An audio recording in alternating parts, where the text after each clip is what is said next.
Okay, ito ay isang Ficus microcarpa fuse. Mga 14 to 15 years old na siya. So yan yung develop ng fusing. So yan yung dahon.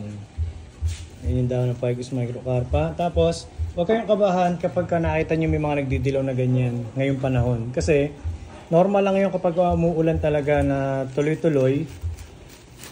Kasi kulang sa araw. Kaya nagkakaganyan. Pero healthy pa rin siya. Nakita nyo yung dahon. Diba? So, healthy pa rin.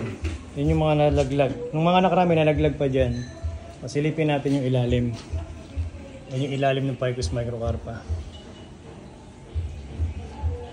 So, tatanggalin natin yung mga ugat na yan. Mga tumubo sa sanga. Hindi natin kailangan yan.